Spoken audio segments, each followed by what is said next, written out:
Actually Gohain মনটো গোহাঁই ভালে এই গানটো যে গাইছে মই নিজেই লিখা গান বিহুত নামহে মই নিজেই লিখা দেউৰে দৈকা পুৰে দৈকা নাচনী দৈকাৰ বিয়া ক'ব পাৰিবনে ক'লে লালু প্ৰসাদে ক'লে তুম লোক আছাম কা মিনিষ্টাৰ কা কৈ কাম নেই চুপচাপ बैठो বোলে তেতিয়া মই লিখিলোঁ হয় মিলা প্ৰিন্স ভৰালী আজি মোৰ লগত এজন বিশেষ ব্যক্তি উপস্থিত আছে সঁচা অৰ্থত এজন থলুৱা শিল্পী উপস্থিত আছে যি সময়ত অসমত ৰিল কেছেটৰ যুগ আছিল সেই সময়ত তেওঁ গান অসমৰ আকাশে বতাহে চলিছিল তেওঁৰ গান অসমৰ আকাশে বতাহে হিল্লোলিত হৈছিল আৰু তেওঁ হ'ল অইন কোনো নহয় বিপুল চেতিয়া ফুকন আছে আমাৰ ওচৰত গান কোনটো লিখিছিল বা দিছিল আৰু কোনটো গাইছিল মনত আছেনে আপোনাৰ কোনটো গাইছিল ঐ তুমি ভাতে খুৱাও মাজনী ৰূপৰ ৰূপানে ধুৱাৰ ৰূপৰ ৰূপানে ধুৱা চাপৰি ঐ পুতলা চোৱা লাজ নকৰিবা মাজনী তুমি আমাৰ নাচনী তুমি আমাৰ নাচনী জোৰা নাম এফাকি গোৱা এই গোৱা বেটি মানো এই বাই কি কৰ বেটি মানো এই বাই কি কৰ কৰ ঘেনেকি যাক কৈ বাওঁ পদুমণি পুখুৰীতে পানী খাওঁ আমুকি আঠ বেটি তামুকি আঠ বেটি বিহু নুমাৰিবলৈ যাওঁ এই জুবিন গাৰ্গক আপুনি বহুতো গান দিছিল বহুত দিছোঁ তাৰ ভিতৰত এনেকুৱা দুটা গানৰ কথা কওক যিটো অসমত জনপ্ৰিয় হৈছিল জুবিন গাৰ্গক দিয়া জনপ্ৰিয় মোৰ দুটা হ'ল এটা আছিলে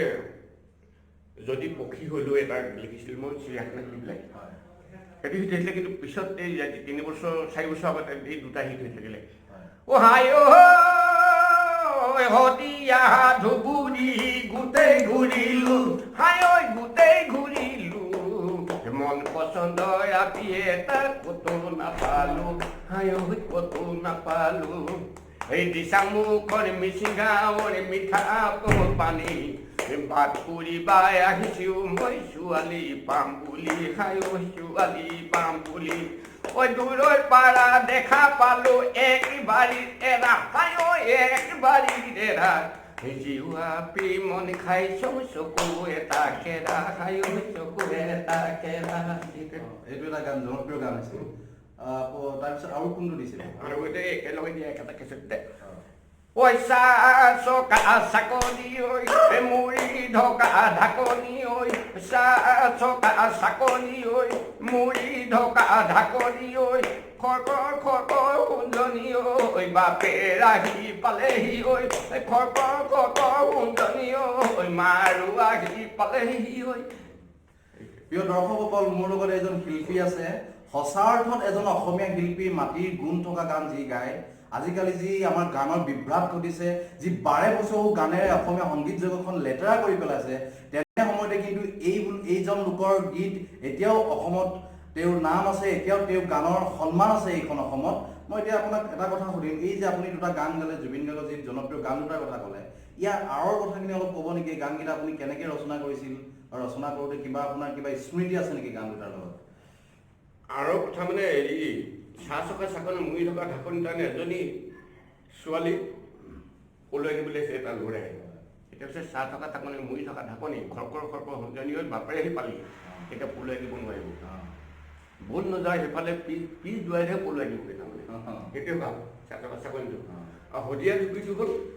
এইটো এনেকৈ প্ৰডাকশ্যনে দেবুৱে কৈছিলে দেবু আমাৰ বৰঠাকুৰ হেৰি এই বাতি ভৰাই চিৰা খালোঁ বাঁহৰ চুঙা লৈ টপিলা বুলি শব্দ এটা আছিলে এইটো বিতৰ্ক হৈছিলে তেতিয়া সি ক'লে যে হেৰি দেবুৱে ক'লে যে মোক এনেকুৱা এটা গান লাগে টপিলাটো শব্দটো লাগিবই যেতিয়া মই ৰাভা আৰু কামতে সোমাইলে মাজত মোক গীত হৈ গ'ল এতিয়া মই শুনিছোঁ এই গানটো বোলে আপুনি দুইটা গান আধা ঘণ্টাত লিখি দিছিল আধা ঘণ্টা লিখিলোঁ আধা ঘণ্টা জুবিনে 30 মিনিট নালাগি দেখা জুবিন গাৰ্গে মানে 30 মিনিট গানটো গাই দিছে আপুনি আধা ঘণ্টাত লিখি দিলে জুবিনে শিকাব নালাগে এবাৰ কৰিলে হৈ যায় তাৰ বহুত চোকা আপুনি জুবিনৰ ওচৰৰ পৰা পাইছে জুবিন গাৰ্গক জুবিন মোৰ শিষ্যটো শিষ্য নেকি ষ্টেজত কৈ থাকে জুবিনতে মোৰ গুৰু হয় এই আপোনাৰ এটা খুব জনপ্ৰিয় গান তুমি ভনিটি ৰোমান্টিক সেইটো জিমনাষ্টিক কিবা গান এটা সেইটো আছে শুনিছোঁ এইটো আছে মোৰ প্ৰথম হিট হৈছিলে গান আমাৰ বহুত বক্স ফাটি গৈছিলে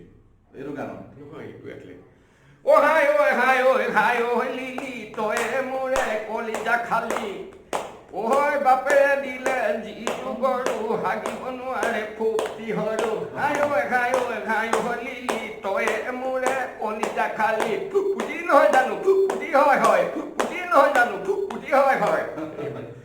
এইটো আপুনি নিজে লিখিছে গাইছিল কোনে মই নিদিছোঁ নিজে গাইছে তুমি ভনিটি জিমনাষ্টিক বুলি আপোনাৰ এটা ভিডিঅ' পাইছিলোঁ জুবিন গাৰ্গৰ লগত হয় এইটো মই গাইছোঁহে এইটো মই লিখা নহয় কিন্তু আপুনি লিখা নহয় এইটো লিখিছিলে মানৱ ৰবিনে মানৱ ৰবিনে লিখা গান আপুনি গাইছে মই গাইছোঁ অঁ ঐ সাংঘাতিক তুমি ভনিটি ৰোমান্টিক উঠা নীলা লিপষ্টিক তিনিআলিত মোকে দেখি মাৰি দিলা চকুৰ টিপ এইটো গান খুব জনপ্ৰিয় জনপ্ৰিয় এটা গান অতি জনপ্ৰিয় দুটা গান আছে কিবা খং উঠিলে বাপেকে দুজনী বিয়া কৰাম এইটো চোতাল হুঁচৰিবিলাকত প্ৰত্যেকজন ল'ৰাই গায় এইটো ধ্ৰুৱ সত্য আমিও গাইছোঁ নিজে গাইছোঁ হুঁচৰিত আৰু আনটো হ'ল যে কিবা বিহাৰীয়ে মানুহ মাৰিছে ৰেলগাড়ী ৰখায় এইটো এটা সময়ত খুব জনপ্ৰিয় হৈছিলে এই দুটা গান এইটো মই 15 বছৰ আগতেই গালোঁ হয় প্ৰথম মুখাখন দেখিলে হয় এই বোকাখাটৰ ৰাতুল আশ্চৰ্যই হয় বাকী মই লিখি পেলালোঁ নিজেই হয় ঐ কিহৰ পৰা কিনো হৈ গ'ল লাগিল গণ্ডগোল ঘপক কৰি নাইকিয়া হ'ল ঠেলা ৰিক্সাবোৰ এখন ট্ৰেইনখন চলি গৈ আছে ঘপক কৰি নাইকিয়া হ'ল ঠেলা ৰিক্সাবোৰ চুলি দাড়ি কোটে কাটিম কিনো কৰোঁ হাই বিহাৰীয়ে মানুহ মাৰিছে ৰেলগাড়ী ৰখাই হেৰ' পদুমী শুননে ললিতি ৰেলত উঠি নাযাবি বিহাৰৰ মাজেদি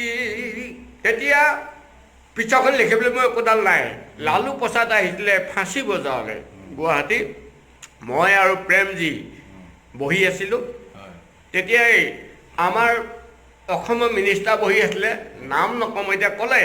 লালু প্ৰসাদে ক'লে तुम लोग का असम का मिनिस्टर का कोई काम नहीं चुपचाप बैठो बोले তেতিয়া মই লিখিলোঁ হয় মিলা মিছা কৰা বললৈ আহিছিলে লালু ভাতৰ লগতে ভাল পালে খাই পিটিকা কৰা আলু লালুৱে ক'লে নহয় ময়ে ক'লোঁ এই লালুৱে ক'লে বিহাৰী ক'লে লাগিব লেঠা ভায়া ঠায়ে ঠায়ে সোমাই যাবহি বাংলাদেশী মিয়া হেৰ' অসমীয়া ভাই কিনো কৰোঁ হাই সকলোৱে ঠগিছে আমাক সহজ সৰল পাই বঢ়িয়া আৰু এইটো বৰ মানে এটা অসমীয়া যিটো মই আজি 15 বছৰ আগতেই দি গ'লোঁ কিন্তু কিমান এতিয়া মিয়া সোমাই মিলি গৈছে আপোনাৰ গানবোৰ কথাই কথাই মিলিছে মিলি গৈছে তাৰপিছত আৰু এটা কৈছিলে যে কিবা খং উঠিলে ঐ কিবা খং উঠিলে বাপেকে দুজনী বিয়া কৰাম বাপেকে দুজনী বিয়া কৰাম বাপেকে ডাঙৰজনীয়ে ৰান্ধিব ভাত লিপি কৰি বাপেকে সৰুজনী আহিব বাপেকে সৰুজনী আহিব বাপেকে সময় নুচাই লগাব মাত বঢ়িয়া বঢ়িয়া বঢ়িয়া বঢ়িয়া তুমি খেলা হেনো জিমনাষ্টিক তুমি খেলা হেনো জিমনাষ্টিক তুমি খেলা হেনো জিমনাষ্টিক সেইকাৰণে গাঁৱৰ ৰাইজে তোমাক বোলে যায় ঘান্তি সেইকাৰণে গাঁৱৰ ৰাইজে তোমাক বোলে যায় ঘান্তি অনুষ্ঠানটোৰ পৰা মই এইটোৱে ক'ব বিচাৰিছোঁ এইসকল সঁচা অৰ্থত মাটিৰ গুণ থকা গান গোৱা শিল্পী আছিল এটা সময়ত এওঁলোকৰ গান আজিও তেওঁলোকৰ যি জাতীয় চেতনা আছে গানত সেই জাতীয় চেতনা আজিও বৰ্তি আছে গতিকে নৱপ্ৰজন্মসকলে এওঁলোকক শিকাটো অতি জৰুৰী এওঁলোকৰ পৰা আৰু এটাই কথা ক'ব বিচাৰোঁ এইজন শিল্পী আজি 65 বছৰ হ'ল ইমান সুন্দৰ সুন্দৰ গান অসমীয়া সংস্কৃতি অসমীয়া গানৰ ভাললৈ তেওঁ অৱদান দিয়াৰ পিছতো তেওঁ আজি চৰকাৰৰ পৰা এটা পেঞ্চন পোৱা নাই গতিকে মই আজি অনুৰোধ জনাইছোঁ এই ভিডিঅ'টোৰ যোগেদি এই বিপুল চেতিয়া ফুকনক এটা পেঞ্চনৰ যোগাৰ কৰি দিয়ে চৰকাৰখনে মই আপোনালোকক এটা কথাই ক'ব বিচাৰিছোঁ আপোনালোকে ভিডিঅ'টো মোৰ এনেকুৱাই শ্বেয়াৰ কৰক যাতে আমাৰ চৰকাৰী ঘৰৰ যিসকল বিষয় বিভাগ তেওঁলোকে পায় এই ভিডিঅ'টো আৰু তেওঁলোকে এইজন ব্যক্তিলৈ কিছু চকু কাণ দিয়ে। ধন্যবাদ। আজি ভিডিঅ'টোৰ পৰা মই প্ৰিন্সিপালে বিদায় মাগিছোঁ।